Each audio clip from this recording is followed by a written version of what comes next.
Karn,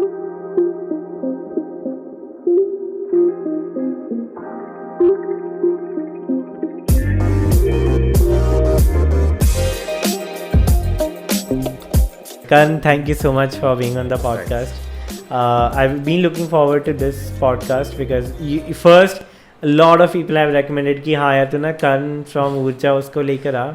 I've told you कि किसने recommend करा, and then I told you one of my close friends, she used to work with Oorjaa, and I've known कि it's some organization doing some amazing work because the way she posted, and you understand कि हाँ यार कोई अगर बड़ा frequently किसी NGO के बारे में पोस्ट कर रहा है या तो उसका खुद का है और अगर खुद का नहीं है तो it's something amazing. So as I told you, so that's how I got to know about Oorjaa. But first of all, thank you so much for your time. No problem at all. That's kind of you. I had a very interesting conversation with you before the podcast as well. वो भी अगर हम record कर लेते थे 15-20 minute का podcast वही हो जाता. Actually. But I'm very fascinated, very curious about the name Oorjaa. Like how did the name, like why the name Oorjaa? Just want to understand that. So when we started out with the idea, again we were trying to build a platform that brought together a lot of community-based NGOs together. So and different stakeholders within this sector, could be volunteers, could be corporates, so that all these different multiple stakeholders are on the same platform and they are engaging with each other in a much more resourceful and purposeful manner with the same goal and vision. So the original my father also, he's a complete mentor for me. He has been a complete mentor for me. That's why I'm still in this job.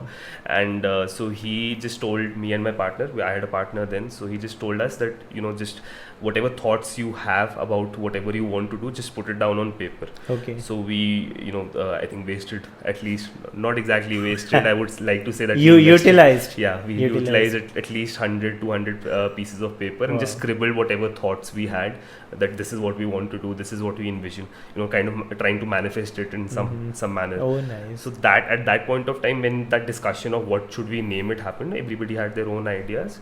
We came up with my name. Most probably, I think my father only came up with the name of Synergy, because again we were trying to synergy of various stakeholders. Yeah. So, but again, the mindset then was we wanted to be. It's an organization at the end of the day based in India. It's a social sector organization. We want something that is tells the other person that this is something that is socially oriented and it's based in Hindi also. Yes, so we came down to energy and then Oorjaa. Okay. Wow. And the original spellings were URJA, but just to give it an interesting touch, I would like to spell it on the podcast so that everybody corrects spells it correctly in the future. OORJAA. Okay. And that's how the name came into being. So when people ask you why this spelling, what do you answer? How do you answer this?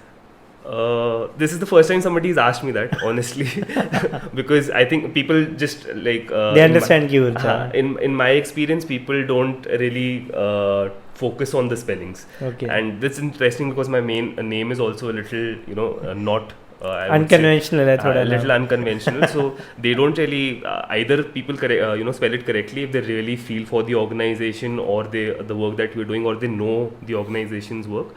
Most of the other people spell it incorrectly for the first time unless I point it out. Okay. So I don't like to point it out because I have since my name is spelled a little differently, so after a while it got irritating for me to start correcting people also. Course. So I don't like to as long as they know the name that it's Oorjaa, it doesn't really matter, but as long as it's close to Karan bolo kuch bhi bolo. और दूसरा ये भी होता है कि when you search on Google, people spell it as Oorjaa or Oorjaa. So our we've in our SEO also we put in Oorjaa and Oorjaa, so it works in our favor. Picks up. Okay, wow. So yeah. Nice. So very interestingly, I was having a conversation with a friend last night. They are from Mumbai, building a startup, and then we were speaking about this thing, that how people start something of their own because they don't want to be mediocre. When you do a job, you are in a box already, Yes. This is your parameter, these are your KPIs, this is your measure of success. Yes. So you're already putting boxes around. Yes. You're not There's no scope of doing the unimaginable. Yes. Right? And people who are in the startup world, they are someone who do something that's not mediocre. They Yes. want to excel at it. They want to be fucking best at what they do. Yes. So just want to understand your mentality in terms of, like, have you ever had this things you have already told me a bit about it, but have you ever had this thought that I don't want to be don't want to be put boxed, into yeah. any box. Yeah. I want to do something that's unimaginable, and I want to be really good at it. So the first, autobiography that I read of, and the first person I was inspired by was Steve Jobs. Wow. He was not a good person. I've read a lot about I him. know another person who is obsessed with Steve Jobs, because Oh. I'm currently reading the book. Yeah. Have you heard about Elizabeth Holmes? No. She was a 19-year-old Stanford dropout. They Alright. started a company. All right. You know the word unicorn, Yes. $1 billion. Yes, So yes. her startup was first like जहाँ पे वो term use हुआ था, उसका startup जब $1 billion बना था, तब दे थेरानोस करके कंपनी थी. It was a scam. Alright. And she was so much obsessed with Steve Jobs, she'd wear turtlenecks. उसके प्रोडक्ट का नाम था 4S on the phone. On the phone. She hired the marketing agency that Steve Jobs had hired. Alright. So I'd say it's not a good sign. Yeah, I mean, so the more you read about Steve Jobs, you realize that professionally he was really sound, and the more read or the more movies that you see on him, or whatever information you try to gather on him, you realize that he was really good at what he did. And he was at the end of the day a salesperson, a marketing person. He wasn't a product person, but he had the mentality of understanding what the customer or what the end user needs. He was obsessed with simplicity and customer yes, centricity. yes. And that's the perfect mark of a good salesperson, because he understands what he has to deliver. Yes. And but at the end, at the other extreme of it, he was, whatever research, I could be wrong also, but whatever research I was able to do was that he wasn't a good person. I mean, he wasn't a person you'd like to befriend. You can be inspired by him, but you can't befriend him. Yes. So, but he was the first, trigger for me. There's this sentence in his biography, not his autobiography, that he wanted to make a dent in the universe. So it's very famous. It gets associated with him also.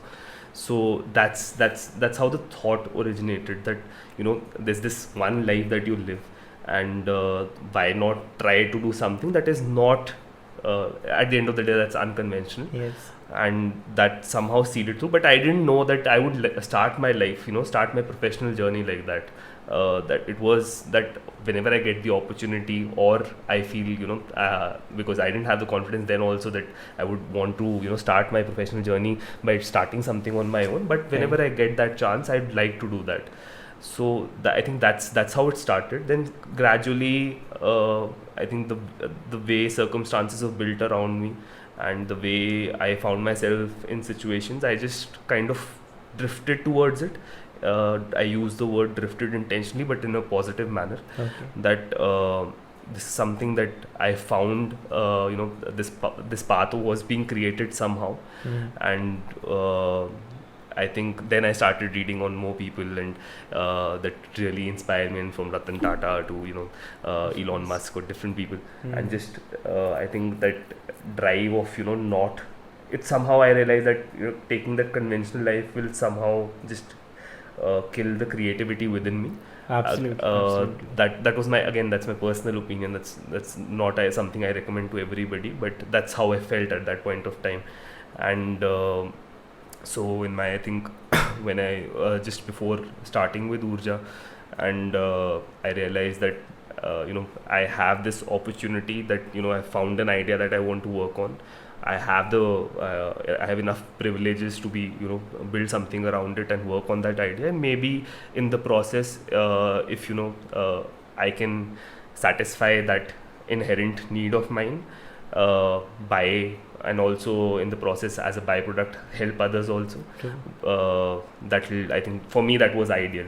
And I think after in hindsight, I think in the last 1 or 2 years I have started to realize that I've lived my life backwards in a way, because people take up jobs, earn a lot of money, and then go to social sector. So I think but that's So are you moving towards corporate?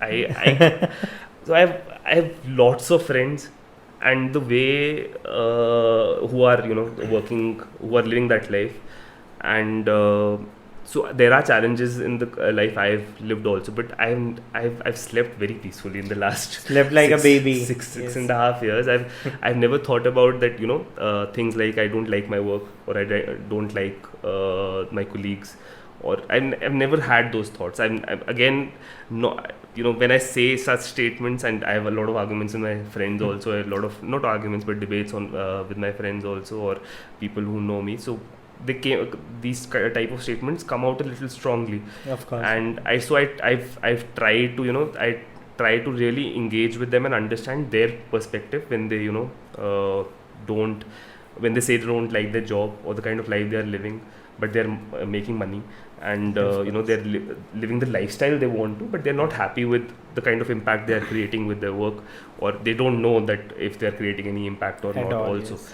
So you have to compromise, and I think it's a personal choice that you make. Whatever, after, I think now I can say after 3-4 years and just engaging with everybody who's working in the corporate sector also, or even working in the social sector also, this sector also has its own kind of challenges, and I just think that you make that choice and you try to be happy with it and try to make the most of it also. True, Even if true. you want to be creative, you can be creative at a corporate Yes. job as well, and something like you were doing, you're doing things parallelly, and for your creative to just feed that creative side of you, you're doing this as well. Yes. And so I think that's how it should be, and but I don't think I'll get into the corporate side. I mean social sector से बाहर तो नहीं जा पाऊंगा, but yeah, I think Another conversation that we had last night, and that really hit me. So I was speaking about, as I told you, ki I'm from Malod, a very small town, and I have that sense of community because I have a bias towards that. yeah. कि the challenges that I have faced, और लोगों को वो शायद like other people should not face same challenges. Yeah. फिर तो कोई point ही नहीं है ना. जहाँ मैं Growth नहीं. जहाँ 7-8 साल पहले रहे, अभी वहीं पे the challenges that I have faced, and the challenges, let's say I'm 23, if challenges faced by people who are 16 or 17 are the same, फिर तो point ही नहीं है ना कोई.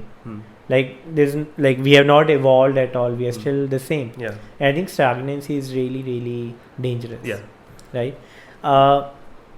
So, and I think I told you about Naveen, who is from a very small village of yes. Bihar. So, who have lived in these rural areas, they have that sense of community and sense of paying back the debt. Yes. Right. And then, my other friend, he's from Bombay. He's living in Mohali as of now. I spoke to him. So I asked him, okay, what is... so he was telling me actually a story of his friend who has lived throughout his life in like bigger cities like Bombay, Pune and all of these cities. And now, ekdam se, so he went to ISM Dhanbad, which is one of the good Yes, colleges. Uske ekdam se baad he started... so what he does, he lives in a rural area for 2-3 months and work with them on various like maybe community building or sustainable, creating something that's sustainable.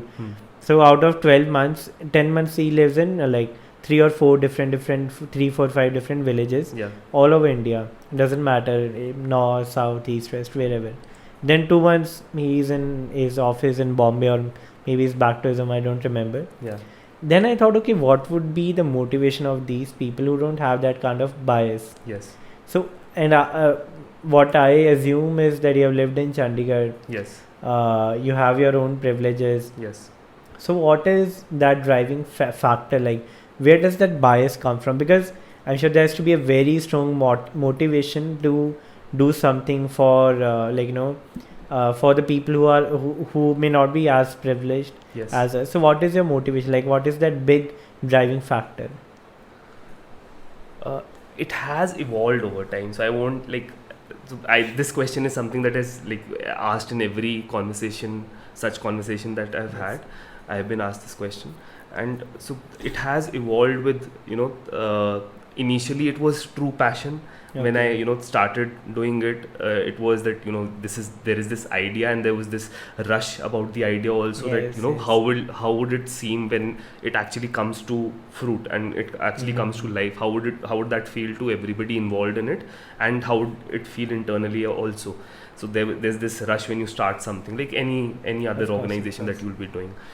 The second thing was that I just felt that as a it just this particular sector just connected with me on the level of who I am as a person.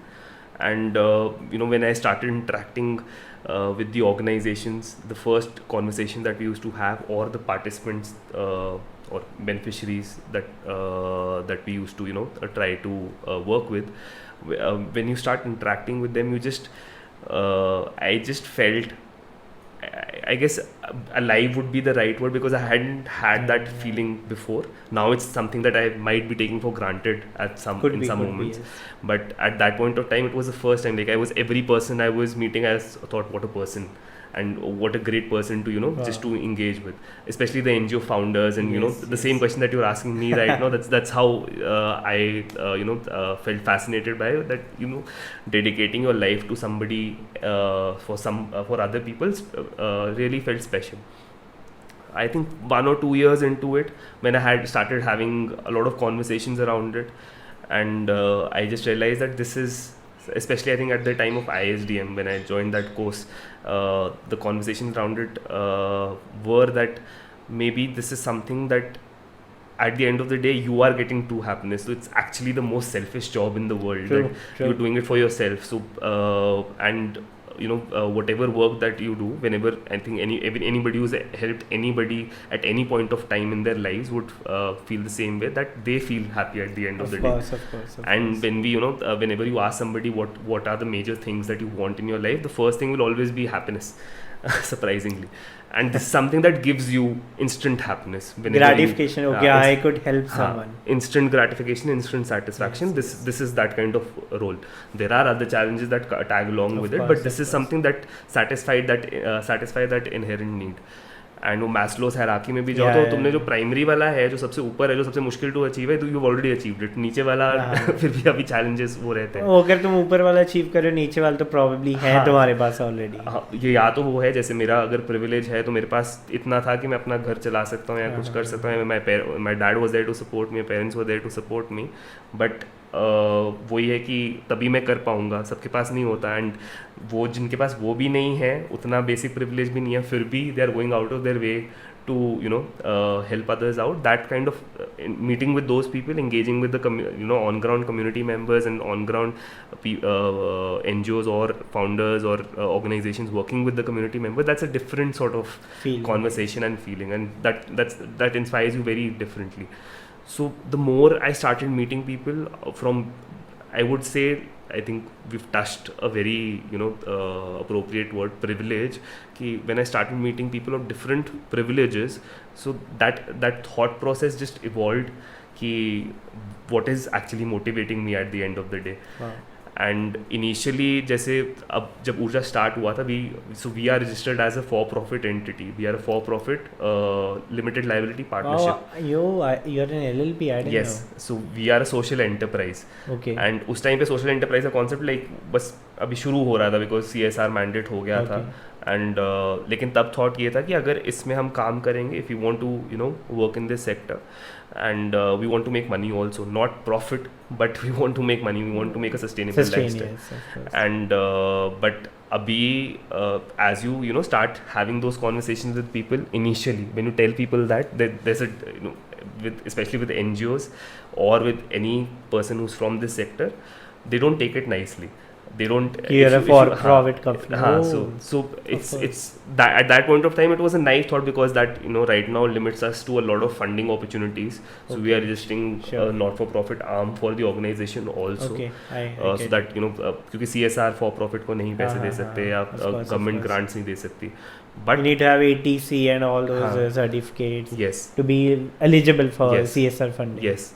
So but that thought at that point of time, like in hindsight I can say it was very naive, but that allowed me to challenge myself and others brains also कि अगर मैं social enterprise हूँ या मैं social sector का मेरा primary organisation का driver social welfare ही है, सो वाई कांट प्रॉफिट और having sustainable lifestyle also be a driver.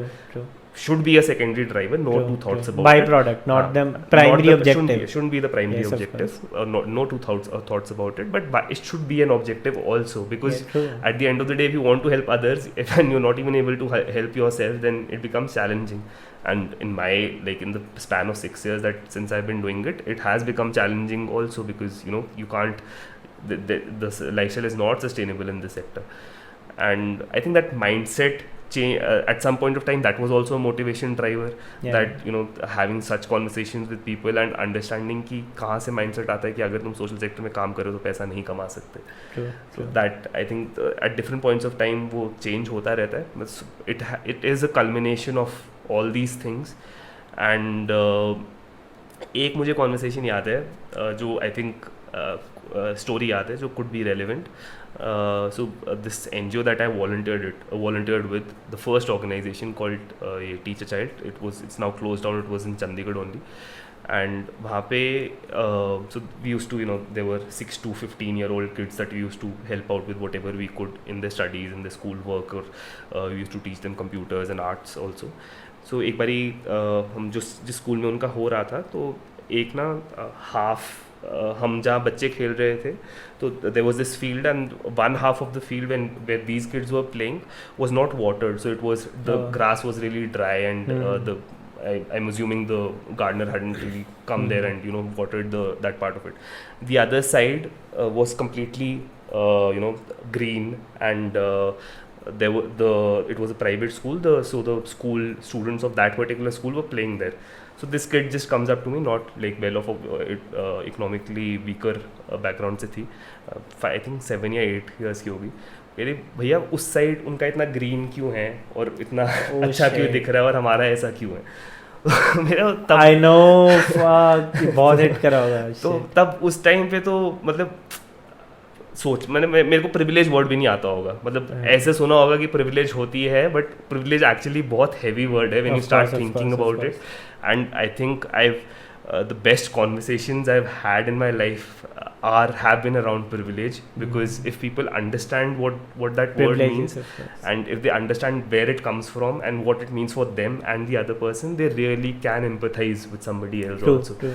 So वो वाला चीज़ जब वो experience हुआ, उसके बाद ऐसे अलग सा trigger हुआ कि ये क्या है, मतलब वो थोड़ा mindfuck वाला हो जाता है. The what she said is representation of our society.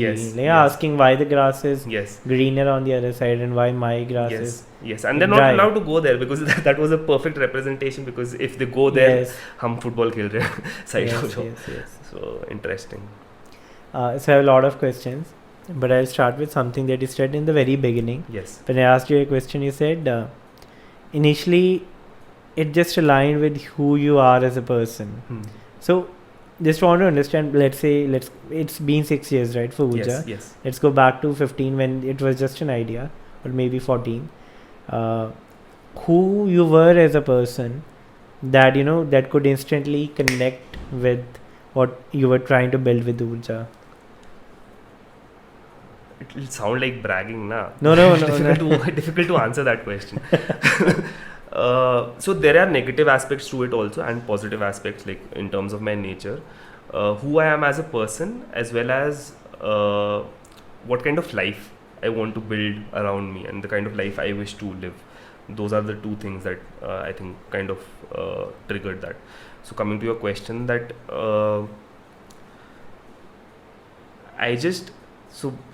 I'd like to believe that when I talk to people or interact with people at that point of time, I'd like to believe that it's still there. I think it's still there, that I have the best intentions at heart, and that I think when when you're doing something like this, that's really important, especially, you know, with those thoughts of, you know, you want to make a sustainable lifestyle also, and you want to do social welfare also. If you don't have the best intentions at heart, then you'll always just first think about yourself and then think about somebody else. But so it's a necessary equation to have, that you are, you know, thinking about the other person also, and you're thinking about yourself, and trying to keep balance there, so that at the end of the day, it's not like you're, you know, harming them at the expense of gaining something from that situation, and vice versa. It won't happen, because we're human. At the end of the day, you will always try to put yourself.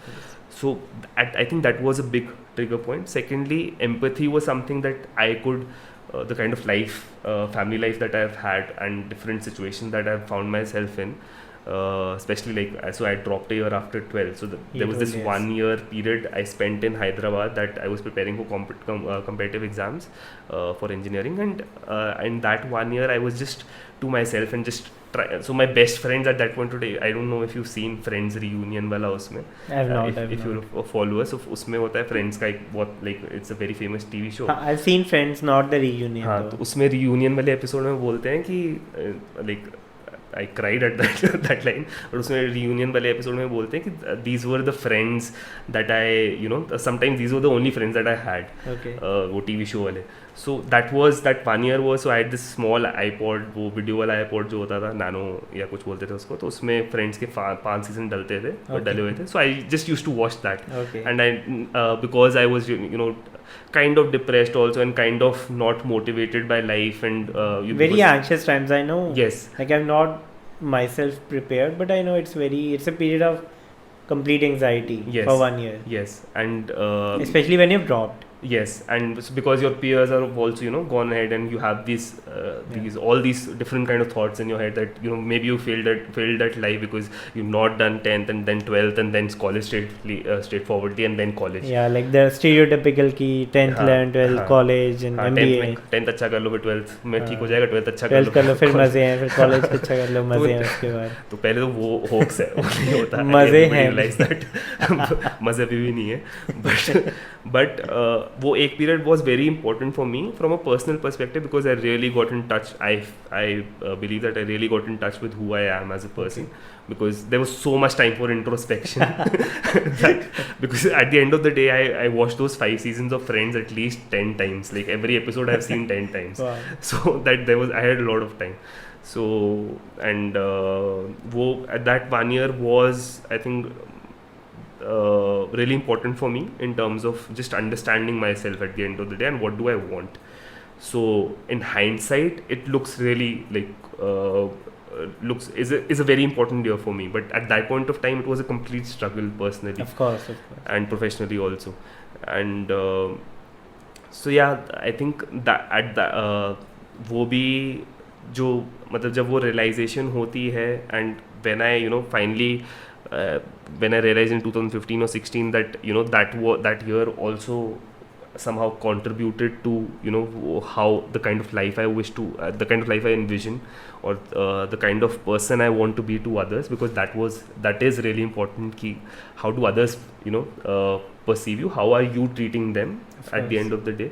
And I think वो वाला काफ़ी trigger point था to enable कि it really connects, this particular thing that I want to do really connects with who I am as a person. Thirdly, the question that you touched before, that you know, you want to do something that is unconventional and take your creative side forward.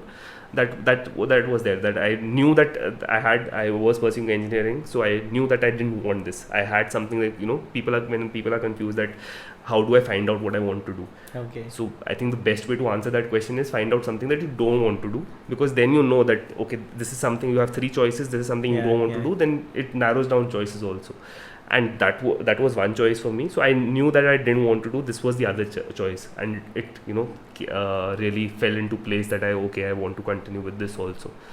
And fourthly, I think वही वाला चीज़ कि I really didn't want to pursue that conventional path, because I knew as a person also I'll be a very good employee in my life, because I am that kind of a person who, if you tell me that do this, I'll do this at the best of my capabilities and deliver it to you. Okay. So I'll people would like to have me in their organization, because I'll be that person who's just sitting there, whatever you tell him to do, he'll do. So it wasn't challenging enough, because it wasn't challenging enough at the end of the day, because I could envision my life, and if you can envision your life for the rest 30-40 years, that's really scary, because you see that you're not happy with what you'll be or what you become. That's really scary. So I thought, why not explore something that is not, I can't imagine how it will go, and it's scary also to me. It might as well be scary right now than after 40 years I'm telling myself that I regret what I've done. So yeah, it's really beautiful how our generations have this awareness that you don't always have to say yes to your superiors. Yes. So I told you I recently started a job, and my dad said, I have a very beautiful relationship with my dad. All right. Both of my parents actually, but then so my dad said, okay, you've gotten a job. The thing is, I never wanted a job. I got selected with UNDP back in January 2020. Okay. And 2020. I am very I think I am missing a lot of timelines because I'm not aware. Okay, which year is this? 2020 January, and there's a project that's supposed to start in June 2020, but then COVID happened, so it moved to October, and then it was basically SDG implementation in Punjab. Okay. So as I told you, I really want to pay my debt back to the community. So I thought, okay, because I've already worked in SDGs. I thought, okay, sustainable development goals and Punjab, this is like an amazing intersection of what I really want to do. So that happened. Then I thought, and I told you, I do recognize this privilege, that I had this privilege of not doing a job at all. Yes. And doing whatever I want to pursue, not have that burden. Okay, if I would have food at night or not. I didn't have that. I had that privilege. Yes. So I had gotten a few job offers here and there from some people had recommended me, but then I humbly said no, that I don't want to do anything at an organization that is doing some random stuff only. I don't want to do. I was not looking for a job at all, and then second act, I think I already told you, it came on the way, and it aligned with what I am as a person. So I told you about the pink toilets and the workshops that we have been doing. We had another workshop on this Thursday, Friday for LGBTQ inclusion in Indian workplaces. So all of this is something I really align with. My dad said, okay, now you've gotten a job, it pays me well. So he said, okay, now you just have to be the yes boss. Yes. जो कह दिया बस हाँ बोलना है, ना नहीं बोलना. And then I told him, okay, आपके time पे, my dad's a business person though, but then obviously he must have पता होगा कि हाँ कैसे सरकारी बैंक्स में या कहाँ कैसा होता है. So I just wanted to reiterate this fact. It's really beautiful how our generations have this awareness. It's sometimes healthy to have a dispute. It's not always to be complacent with whatever the other person is saying. I wanted to speak. So another conversation that I had with one of the friends. So that how there's a taboo that if you're working in a social sector, you can't earn money. Yes. Right. So what he said, that let's say you have $1 million to give it to someone. Yes. Then there's one person who needs $1 million for some kind of treatment, and then there are, let's say, 20 other people who don't really need it urgently. They don't have some kind of let's say disease, right? But then still, if you divide or distribute $1 million amongst them, you'll make them capable enough so that they can cater to a bigger, more people, basically paying it forward, right? Yes. But still, people would want to give the $1 million to the first person because it makes them feel good. Yes. When you see the instant result coming out and you get that gratification कि हाँ यार इसकी जान तो मैंने बचाई है, right? So I'm not trying to be create some controversy, or it's obviously debatable and it depends on circumstances, blah blah, a lot of other things. But then for someone, let's say for someone who has that kind of zeal, कि हाँ I want to do something for the community, it is important for you to earn money so that you can serve more and more people in the future. Yes.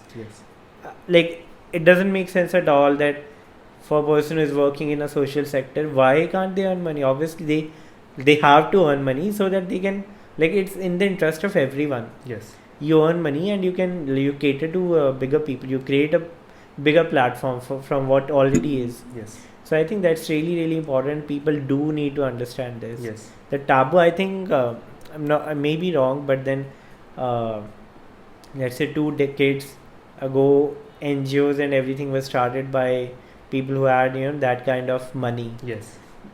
Like, there are other things like shell companies and CSR funding scams and everything. Yes. So maybe there's this perception of NGOs that you don't need money because let's say if XYZ, some Oorjaa or some Shetties, like big people are starting NGO, obviously they don't want money out of it. Yes. Right? So I think that's the perception that's there because of the decades जो चलता आ रहा है ना. So I think that's something. उल्टा हुआ ना कि जैसे if you start a for-profit startup or if you start a for-profit organization, then you are starting from scratch and your motive is clear to everybody कि तुमने profit के लिए ही कर रहे हो. That's a clear intent.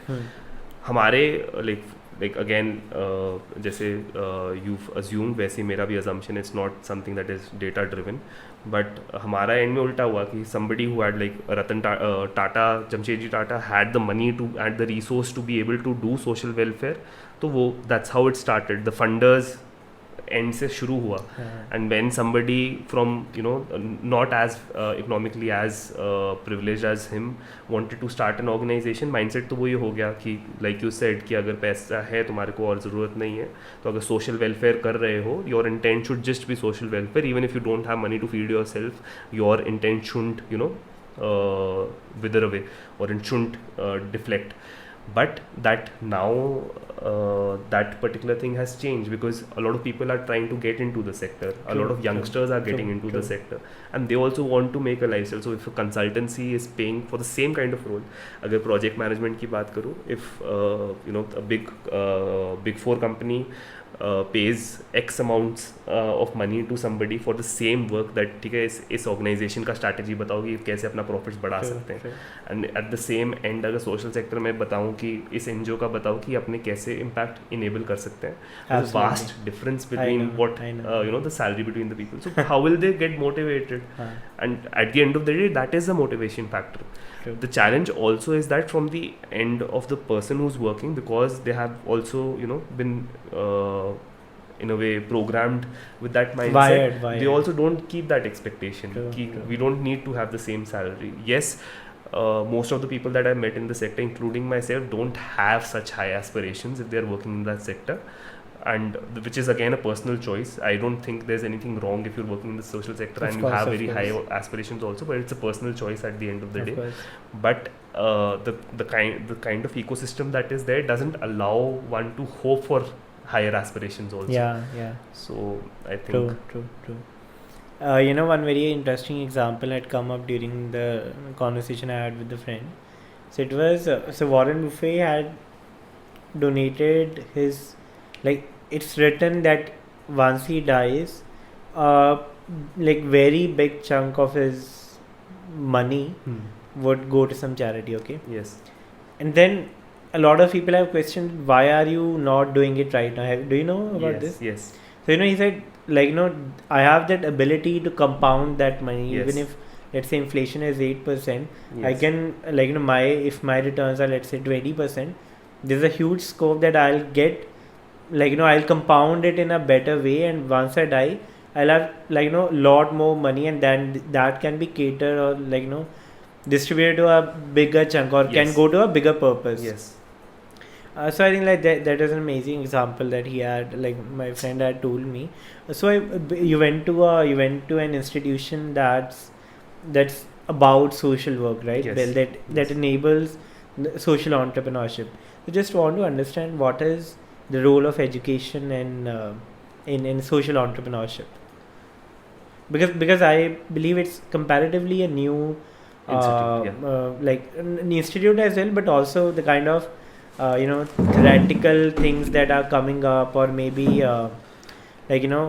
like it was not a degree kind of a thing. Yes. But right now, I know there's Masters of Social Work as well. Yes. I have a few friends in MAT doing that. So what's the role of like a proper institutional education when it comes to social entrepreneurship? So there are two parts of the question: what I have experienced and what I think what I have experienced and how it contributed to my journey, and what really is the role of education in social entrepreneurship. Because the course I got through and I pursued wasn't really focused on developing social entrepreneurs. It was a general course, and but yes, that was one of their agendas as well. So answering the first question, it was very I think evident to me after 3 years into Oorjaa, OORJAA. 3 years. You can also spell your name now. Yes, KARN. So 3 years into Oorjaa, it was very evident to me that there were certain because of my limited area of work, because I have primarily worked through Oorjaa within the Tri-City and parts of Punjab and Haryana. So because of my limited demography of work and jurisdiction also, that it was very evident that there were limitations to the knowledge and expertise I had gained, especially from funding perspective, because there are not a lot of funding opportunities here. True. And also through the perspective of that because we mostly work with ground level organizations, NGOs, we don't really work with global or national level NGOs. So that kind of exposure wasn't there. So my mindset was that after 3 years also, that this is how the sector is and this is how it's built. So and from the knowledge perspective also, there was still knowledge and skill perspective, there were still gaps within me, and obviously that was hampering Oorjaa's growth and vision also. And so there was this one course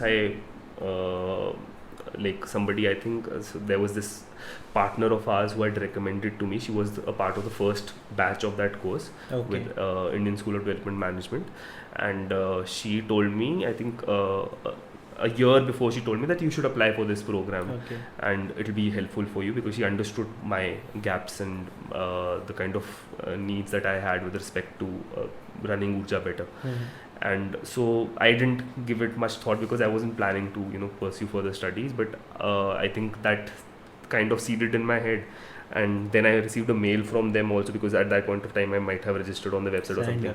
So I received a mail that we are doing our admission process, so if you're interested. So I applied for it. That's the only. I didn't even know that there was a Masters of Social Work program, because you start engaging with organizations, you hear about MSW, nobody tells you the full name. So I didn't know that there's a Masters program in social work also, anything like that, up until I was running for Oorjaa I was 1 year into Oorjaa or something like that. So I didn't really care for educating myself at that point of time. But then when I realized that there are gaps and that's really hampering whatever I'm doing, and maybe kind of diminishing it, so I applied for this program and I got through. And basically their vision was to build. Their vision is the institute exists still and they're growing also. That to create human resource that understands the language of the funding side also, the corporates also, as well as the community-based organizations or the NGOs who are working on ground as well. So because that's the biggest challenge in the ecosystem, right? That this particular ecosystem that faces, that people don't understand what they are saying because they are working on ground. They don't understand the expectations of the donors and the pressures they have on their end. So how to cater to those needs also and demands. So that's the vision of ISDM at that point of time. So, and that course was built around allowing us to explore the ecosystem, how it is here locally in India as well as at an international level, right? Starting from right back to the history of the sector in India, how it evolved and how it has growing, and getting into the knowledge pieces of it also. In terms of running a project and building an organization, and the most interesting part of it was we had this rural immersion program in which we had to go to one of the aspirational districts. The aspirational district that we were assigned to was Bahraich, which is next to Nepal border. And Bahraich. It's in Uttar Pradesh. Just okay. I think Near Gorakhpur? Yes. Okay, yes, the border, next to okay, I Gorakhpur. know. So that was the district we had assigned to. The I remember Shravya went to Tilonia, like Yes, some place in yes, Rajasthan, right? Rajasthan, Yeah, I know. Tilonia. I remember. So all of us were, assigned to different districts. So this 7-member team and people coming from different backgrounds. So in our group, there was a government resource person from Meghalaya. Okay. There was a IAS aspirant from Bihar, Wow. very very intelligent and of that sort, and a corporate, 2 people from corporate backgrounds. Okay. Myself, a social entrepreneur, Mhm. and there was an engineer who was just getting into the sector. Like you. Yes, and You had almost forgotten that you are an engineer. I now have forgotten. And Because somebody- you're telling me, okay, there's one government resource person, there's one IAS aspirant, then there's me, social entrepreneur, then there's an engineer. yes, भाई साहब आप ही engineer. engineer turned social entrepreneur. अभी तो वही है ना, अब तो वही स्किल बेचूंगा. तो उसमें so and all these people were from different states like Bihar, Meghalaya, Chandigarh, and I think she was from Kerala or Karnataka. 2 people were from Andhra Pradesh and Kerala and New Delhi. So Okay. everybody was from different states, and even the batch the batch was of 65 people, and they were from different, I think 18 different states. Wow. So that really, especially for this sector, and the purpose that I had gone through with this program was to get an understanding of the ecosystem as a Yeah, whole yeah. at a national level at least, if not globally. So वो चीज़ तो purpose fulfil हो ही गया, क्योंकि सबको अपने state का तो पता ही होगा कि क्या क्या हो रहा है, and you just need to have a conversation to get a new perspective, and just imagine that kind of an environment, because whenever you wake up, after a while it gets irritating also, but when you wake up, you're hearing about Meghalaya. When you're in the class, you're hearing about like multiple 3-4 states. When you're at lunch, you're hearing about Bihar. At night, when you're trying to sleep, you're hearing about Uttar Pradesh and the challenges it faces. There's someone out there जो किसी podcast पे बता रहा है कि हाँ यार एक चंडीगढ़ से भी था, it gets very irritating. Yes, you wake up, it starts from then फिर वो ट्राई सिटी का कुछ बताता रहता रहा, it gets irritating. ऐसे मेरे को ये पहले बोलना चाहिए था. But like it was very enriching at the end of the day. Of course. And so that was like this rural immersion program was designed as that we had to go to this aspirational district and just understand their challenges and identify one problem that we want to work on. And that problem could be anything from ranging from maternal health to education to even if their need of enabling farmer produce or selling of farm products in a better manner, in a much more resourceful manner. So we had that immersion program, and then how the program how this particular institute's program, the PGP course that we were pursuing, how it unfolded was that around that challenge that we identified in that district, we had to build an organization. Our challenge was maternal health, and we had to build an organization, and apart from building all the structures and necessary things that we had to discuss, like something that I had experienced for Oorjaa when I started with also, doing the same thing, that thinking of the name, thinking of the domain name, and things like that, and thinking of how the organization structure would be, and who will be the president, etc., and thinking on those lines also, as well as building the program around maternal health, which this particular organization wants to solve. Okay. So in that way, yes, ISDM try to incorporate that social enterprise seed in somebody's in a participant's student's head, that how can you start an organization, how do you come to a conclusion to what cause do you want to work on, and how can you start building an organization, and then how to progress it further as well. Right. But its core aim, and we had electives also, and one of the electives was social enterprise as well, Okay. and different electives were there.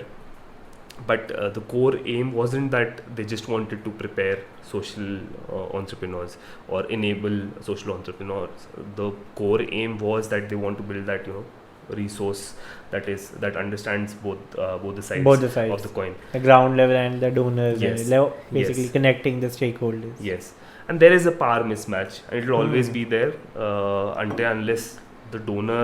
There are a lot of people from this side in the donor side also. Okay, wow. Yes, So of course. to just create that balance. Especially, I think from Punjab. I think it's it's there in Because I Punjab think also. the people from Punjab had gotten richer Yes. very recently due to the prices of like land and everything. Yes. I just think Yes. it must have happened this Yes. way. Yes. You see how many people are actually coming from, like myself, but Yes. from smaller cities and then eventually settling in Chandigarh or Yes. Mohali and nearby places. Yes. So I think that's Yes. one of the things as And well. we like to believe ना कि so ये भी मैंने notice करा, like I've met the best people that I met in my life have been from this sector, and the kind of conversations I've had and the kind of conversations I have with my engineering friends or my school friends are completely different to Of what I course. experience with them, and I don't like to mix the two groups as well because there is a different way that people think and the way they approach things, or True. because there is a difference, and Of course. so I think, No doubt. but in this sector the egos are also very high in the social Oh, sector. wow. So I didn't know. again, in my experience, so again it is relative. I won't really compare it to the corporate structure because I've not exactly been Yeah, that structure, yeah, so yeah. I can't really say that it's there, but relative to whatever friends I have with that, I only compare that with them. And so that, in that sense, I think we like to believe that we know what the person on the ground needs, and even if it's not the life that we've lived, if I would like to believe that that person standing there or that cow standing there, that they know, I know that what they need, and that's a very challenging thought process to come with, or mindset to come not challenging, it's challenging for the beneficiary to come with that mindset. But that's something that ISDM helped me with. Okay. Just trying to humble that down, that you don't know what they need. You need to Oh. talk to them, and you need to True, interact true, with them, true. and to understand. Don't what is- assume. Yeah, you can't assume anything. Of And if you're doing it for somebody else, because at the end of the day, from a donor's perspective, now the mindset is also slowly changing. In the last 2-3 years, I've realized with Oorjaa also, people are more open with it. But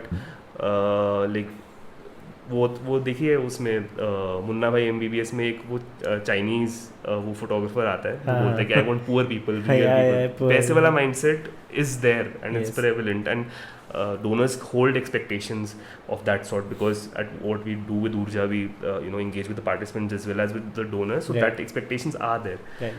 and so it becomes, I think it's something that we also need to introspect about. Absolutely. I think so. What you have spoken, Young India. Do you know about Young India Fellowship? Yes. So I think they also do Yes. very similar Yes. stuff. And this is something I recommend this to a lot of people, that you need to be in a diverse set of people. So when I was in Nepal, it was me. Then there's 3 persons from Mumbai, Navi Mumbai actually. There's 1 person from Hyderabad, 1 from Indonesia, 1 from Nepal, and then later another, like one of my my team members, he had come from Vietnam. Alright. Right, so we are like 3-4 different countries, and then my team had people from Indonesia, then Sri Lanka, then South Korea, then Japan, then India. So all these countries. So it was really fascinating to really understand that, like वो कहते हैं ना कि दिमाग खुल जाता है once you are with diverse set of Yes. people, and as you mentioned, you were with people from various states of India, Yes. and you could really understand what are they going through. It's just a conversation, Yes. just a matter of conversation. Yes. You have a conversation and you get some idea ki what's going on, and Kerala, what's going on in Andhra Pradesh, what's Yes. going on in Delhi. And you realize, like, it really helps you understand your own biases Of and course. privileges also, Yeah, that yeah, yeah. you know the kind of words you use and how it affects others. Oh, and absolutely, absolutely. that's also important. I Absolutely.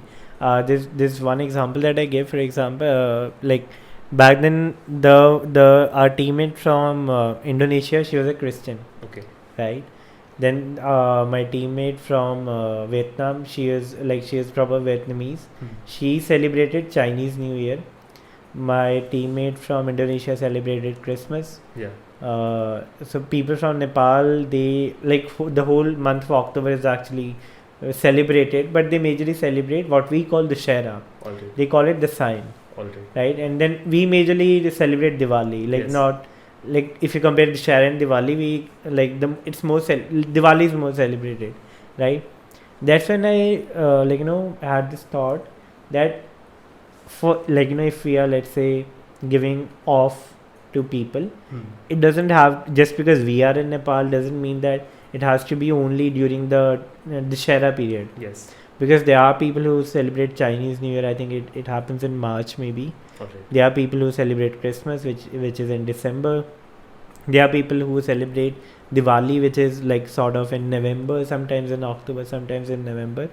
So just one example, but then it really makes you think that a small thing like a holiday policy Yes. or a leave policy in your HR policies, Yes. it has to be flexible. And Yes. how you can do it? By hiring diverse set of people, Yes. right? And I actually have signed up, so I'm very particular about what I get in my email box. Yeah. If some random shitty marketing agency sends me something, I right away unsubscribe. Yeah. But then I subscribe to ISDM newsletter since a very long time, All right. more than a year actually. Okay. And I'm like very fascinated with the work that they do. So I've like last a few one two questions to you for people who want to really get into social entrepreneurship. So I know a lot of people who want to do something, but then they don't have that kind of privilege. Maybe they are responsible to put food on their plate or someone else's plate as well. Yes. So what are the myths around social entrepreneurship that you would like to clarify for people, especially in terms of financial aspect? कि पैसे Yes. नहीं है. So if you can just clarify it for people who maybe are in their because a lot of people who listen to this podcast are 16, 17, 18, like Yes. early teen, so late teens or early 20s, Yes. who are just still figuring out, maybe What in the to- college or in doing their 12th and still figuring out कि क्या करना है क्या नहीं. So if you can just clarify. I think firstly, it's interesting that you know the conversation started from there. Firstly, somebody needs to understand why they want to do it, Okay. and why you want to get into the social sector, into the Okay. development sector. Not like social enterprise is one aspect of it, Mhm. and that's like how the similar to how the startup ecosystem in our country started. It's like this sector is also evolving in that similar manner, that people are trying to think of different innovative ideas to Yes, solve the yes. same kind of challenges. And social enterprise is just one something that people have adopted, which is not a new concept. Like globally it was already being followed in different countries, but in India it's like relatively new now. I think people are trying to create an intersection of corporate and social sector to yes. like make it more interesting for people to like join. Yes, and I think that's have that happening. kind of backing also. And so firstly I think somebody should ideally understand why they want to get into the development sector. What is their, like the question you asked before also, what is their motivation behind it, and how sure of it are they, because what are the drivers that are driving that motivation? That if you know that you want to make endless money, that it's not for you. If you know that after a while you won't be able to it becomes challenging to have balance your needs and the needs of the people you are working with or serving, then it's not for you. So there are a lot of things that the aspects that you need to think about, that if you at any point of time, if it hints that maybe you won't be able to do it, or you won't be able to, that's something that you might not be sustainable for you. Maybe in the beginning you can do it, but might not be at the end of the day sustainable for you, then you shouldn't really go ahead with it. So if you understand that what are your drivers or motivation to get into the development sector, and really introspect about it and think about it कि exactly क्यों करना चाहते हैं. अगर Elon Musk ने करा है, जैसे मेरा था कि अगर स्टीव जॉब्स ने करा तो मैं भी कर दूँ, सेम चीज़ कर दूँ, बट वैसे नहीं, it won't really work. But at the end of the day you like get inspired by them, but don't be that person that you said na. Elizabeth Holmes. Yeah, so don't be that person. You get inspired by them and don't try to imitate them. You can't imitate them. Be your own. For that, the first person that you, whatever name you are, her book's name is literally Bad Blood. Wow. So I think that's the first thing, that just understand your drivers of why you want to get into the sector. Then you identify that, so there are, like any other sector, there are different power dynamics in this sector also, that obviously it's tilted towards the funders, and you get paid better when you work with funding agencies, you get more perks, and your life is much more sustainable. But the cons of it is that you don't really get that kind of satisfaction that you get when you're working with the community and working on community based NGOs, because you're not engaging with the, similar to what corporate jobs are, you don't know the end output of what you've done. It's not at the same level, it's at a lower level, but that gap is still there. And at this side of the coin, when you're working with the community or working with local or national level, like at NGOs, the grassroots level, then money is a challenge, and you're not getting paid that much. Career growth is a challenge, sustainability of life is a challenge, and so understanding all these different possibilities that are there, and again aligning with them with your motivation or drivers, that these are the things that I want to have a sustainable lifestyle, then maybe this route is better for you. So now another aspect that has opened up similar to this is a social enterprise. So, and somebody who wishes to start their own organization, again could be a NGO also. They could start with a not with the mindset of a social enterprise, but could be a social enterprise as well on the other end.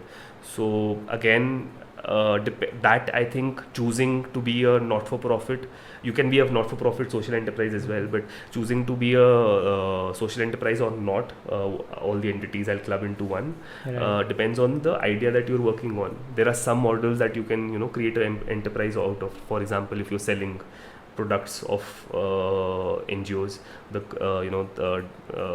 artisan products या जो भी वो बनाते हैं, you open the marketplace for them, or you're working with farmers to sell their products at a higher rate or something like that, then and distributing the profits amongst them.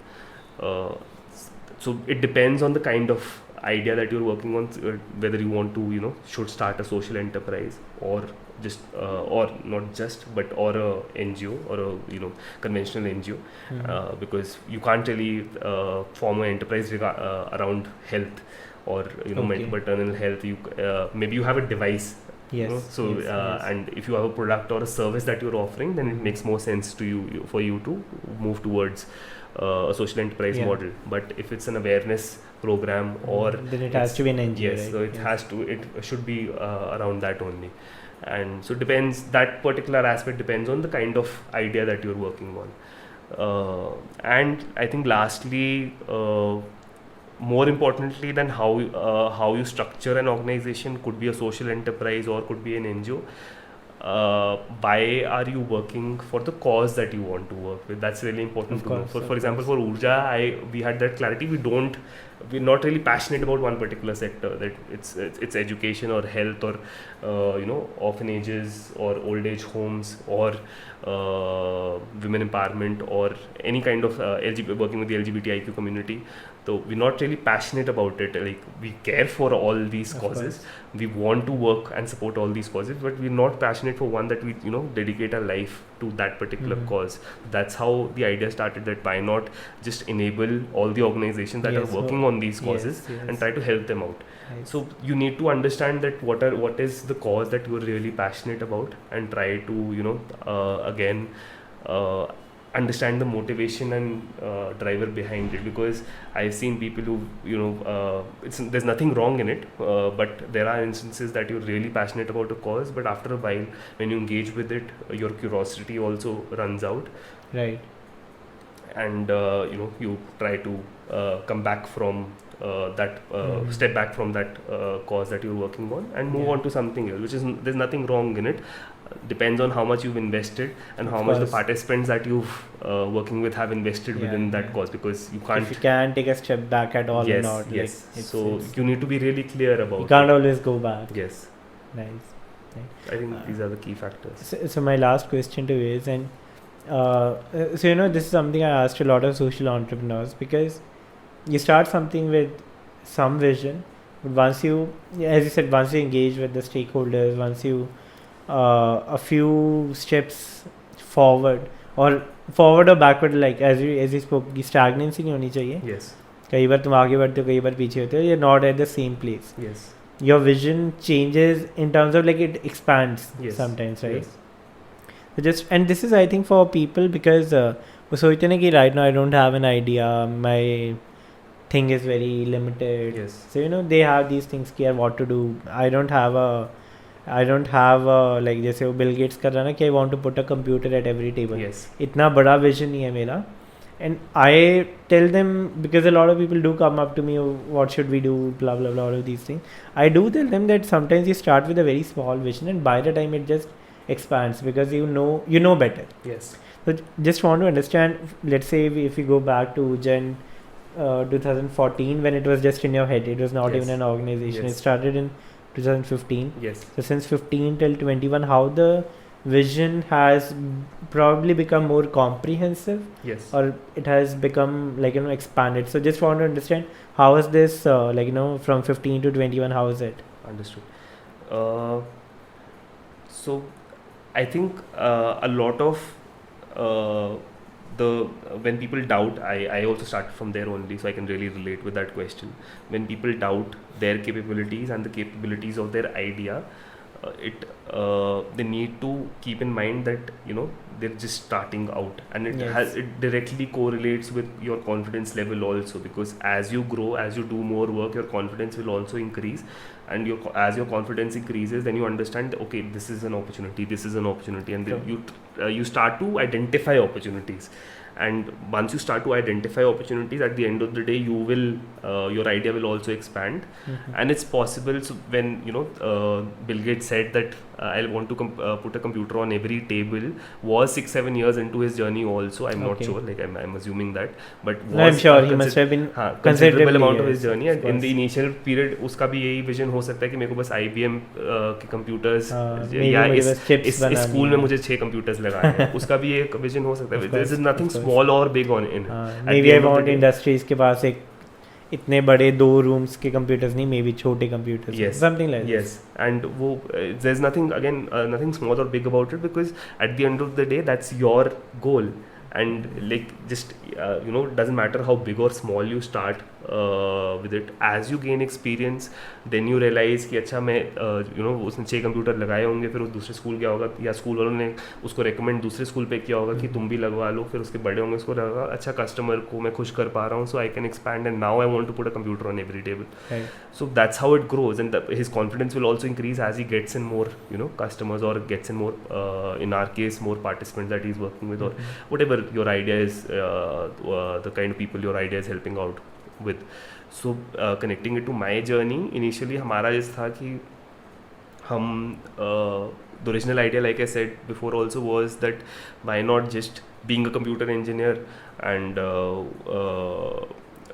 I thought that why not just create a online platform in which all these NGOs can just share resources amongst each other. That was the original idea, कि हम NGOs का अपना page होगा, अभी भी है, वो चल रहा है, and वो उनके जो भी रिक्वायरमेंट्स होंगे वो डालेंगे, जैसे फेसबुक पे डालते हैं, and वो रिक्वायरमेंट्स डालेंगे, दूसरा NGO रिस्पॉन्ड करेगा उसका.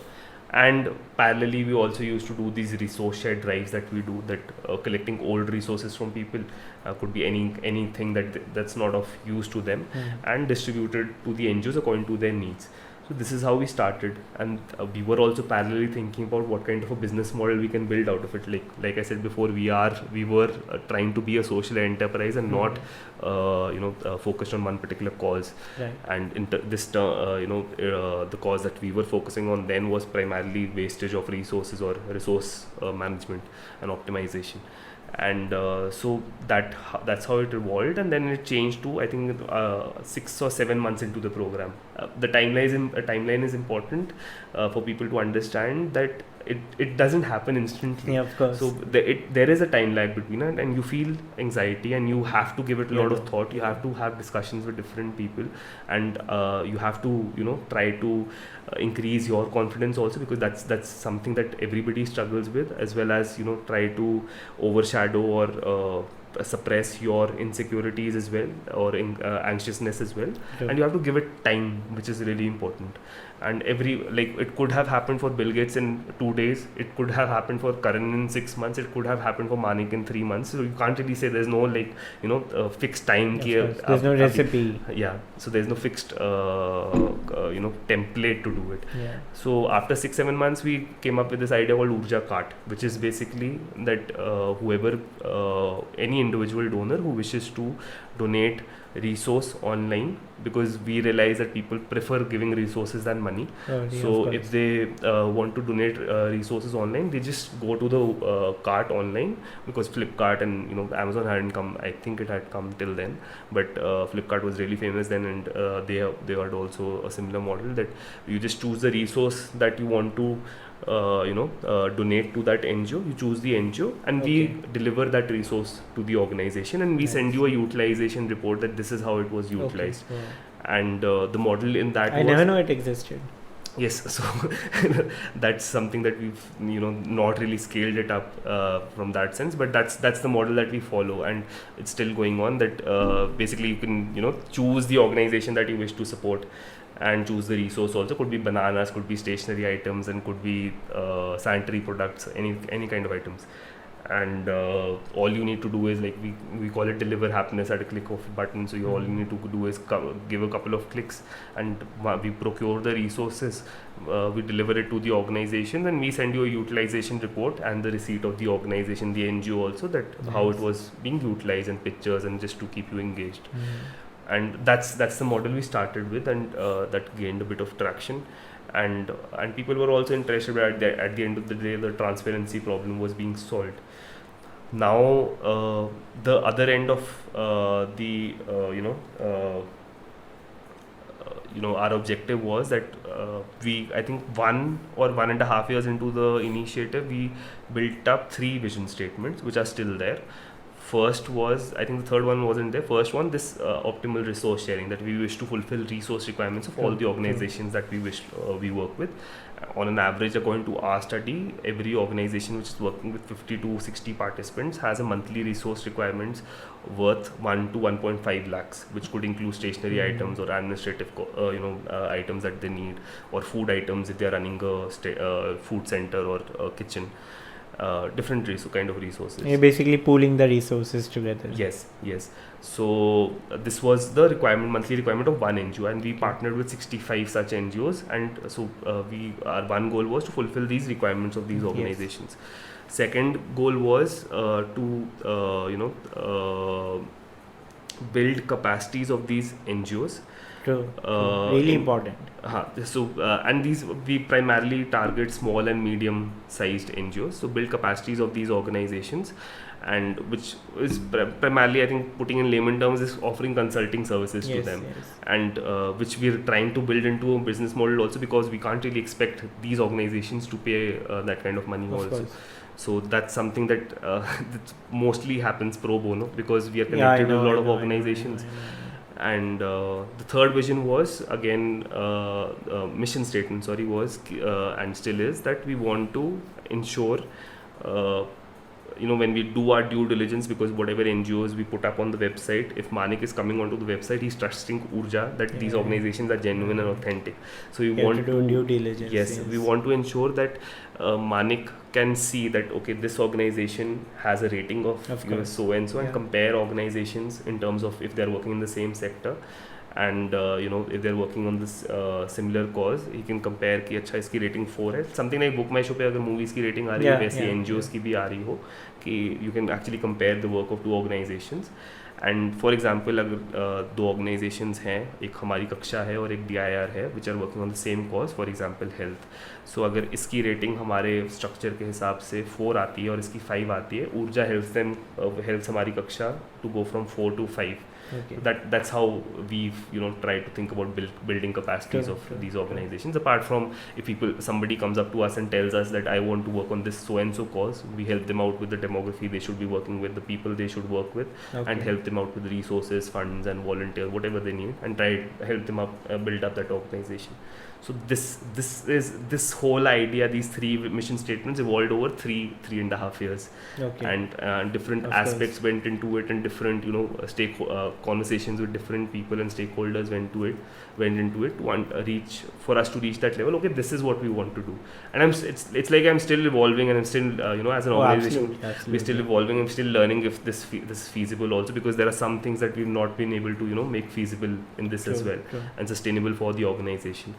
So I think that is important for especially the timeline that that 6 months or 1 year or 3 years. That's important for people to understand when they get into something like this, that it takes time. It does not happen overnight. Yes, you have to be patient with it, and you need to be realistic about it also. In hindsight, if I the only I won't call it a regret, but I don't think I would have been able to reach this stage if I had done that. But I would have taken a parallel job just to have that pressure of not earning enough money also, and doing this as well. But I didn't have that kind of mindset then. At that point of time, this is the only thing I want to do, and I want to do it as much, give it as much time as possible.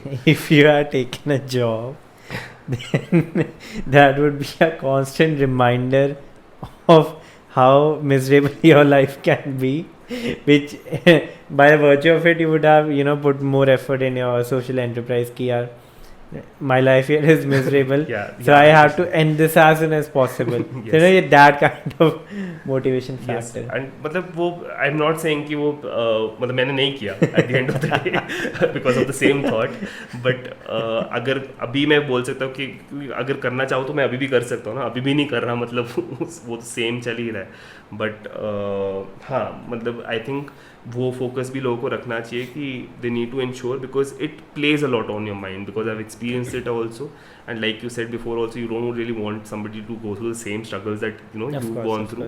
So it plays on your mind if you don't have a sustainable lifestyle. So if you're starting something on this end, now there are more opportunities in terms of in this sector as well. So relatively it will be little easier. I won't say it's a lot easier, but you need to think about your sustainability also. Absolutely. These are the qualities of a good organization. You spoke about transparency, you spoke about accountability, and you spoke about something like community building via community. Yes. Right. And I think that's beautiful. One of my friends had a he started something called for daily wages. It's www.fordailywages.com. Started in COVID because daily wages had the most difficult time during COVID, because obviously it was hand to mouth for them, and then when COVID happened, they did not get their daily wages. They don't have payroll or something. So what he used to do, you go on their platform, right? Let's say if you want to do, you utilize, let's say $1,000. They would connect you directly with the family that needs it. And then you can, or they would give you the address, you can talk to the family, then you would order it and it would directly go to them.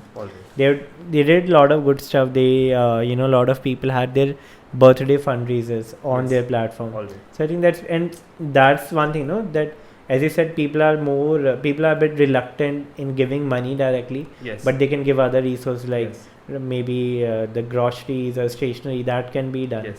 And I think that's good practice in terms of transparency, and when you send them a utilization report, that's a good accountability system as well. So I think organizations like yours are doing an amazing job, and thank you so much. And so for people who are listening, this is the last episode of the season 1, and this is the longest podcast that I've ever recorded. No, that's not a thing to be sorry about. That's a beautiful. So I just in the morning I had another podcast. That went for 1 hour, 1 hour, 1 minute. And so ma'am, her name is Mandeep, and she was like, sort of, oh, I'm sorry, I took a lot of your Yes. time, but I told her it's a measure that if a conversation is longer, it means it was a good conversation. I had yes. no urgency to cut it off. Okay, thank you, Karn. Bye bye. Yes. You're doing an amazing job. Yes. There's no urgency. I love the conversation. Genuinely love Same that. here, same here. And thank you so much. And Thank you. I really look forward to what's said for you and Oorjaa. Sure. And I'd love to get involved in some way or another. But thank you so much for your time today. Thank you for having me over.